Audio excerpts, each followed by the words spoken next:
All right, so now we're going to look at the Spartan government. So how was the government of Sparta set up? The government of Sparta is generally called an oligarchy, but it also contained elements of monarchy, aristocracy, and very limited democracy. The Spartans had not one but two kings. These two men were supposed to prevent each other from becoming corrupt tyrants. They were also in charge of the all-important army. In addition to the kings, Sparta also had an aristocratic council of elders and an assembly. Sparta's assembly, though, was far less democratic than the one in Athens. Citizens were not allowed to debate an issue, only to approve or disapprove a proposal, and they showed their approval or disapproval not with a show of hand, but by shouting out for or against a measure. Spartan elections were handled in the same way. Citizens were called together in an open field and asked to shout for the candidate they preferred. Judges determined which candidate got the loudest shouts. The Athenians found all this shouting very humorous. Although the Spartans accepted a few democratic ideas, they were generally doubtful about Athenian-style democracy. They believed that their way of life was better than the Athenian way of life. So their government was set up was very limited democracy. So conflicting lifestyle. So now let's compare the two. So Athenians enjoyed going to symposiums or banquets with good food and wine. The Spartans were less extravagant and believed in keeping life simple. Athenian writers wrote that Spartan cooks were told not to make the food too tasty. Apparently, they succeeded. After eating dinner in Sparta, one visitor said, "Now I know why they aren't afraid to die in battle." The only fun activity the Spartans allowed was dancing, and this was only tolerated because the elders thought dancing improved a soldier's footwork. However, it is important to note that a lot of what we know about Sparta comes from the Athenians, and they were more than a little biased. So biased means like, I have my own opinions and I wrote about them. The Athenians trained their citizens to be skilled in rhetoric and public speaking. Spartans, on the other hand, were famous for avoiding long speeches. You may know the English word laconic. This word means concise or a few words. What you may not know is that in ancient Greek, laconic was a synonym for Spartan, and the word itself comes from Laconia, the name of the territory where Sparta was located. The Spartans were famous for their brief replies.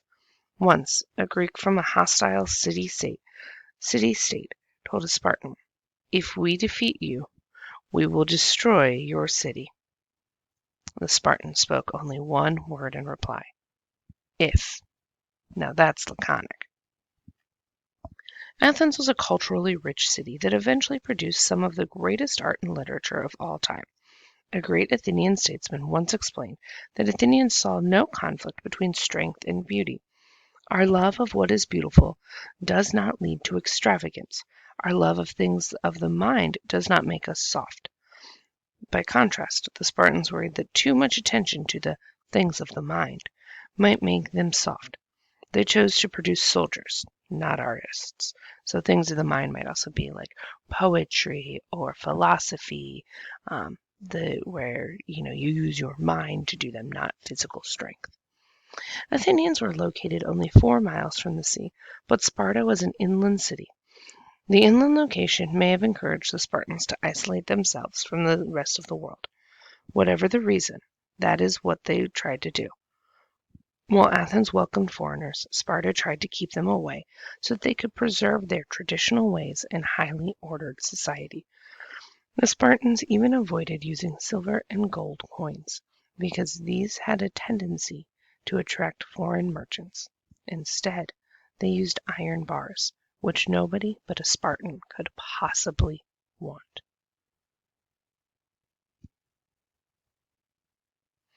Location also helped determine the military differences between these two city-states. The landlocked Spartans generally had a small navy, or none at all, but their army was the best in Greece. The Spartan army often fought using a military formation known as the phalanx.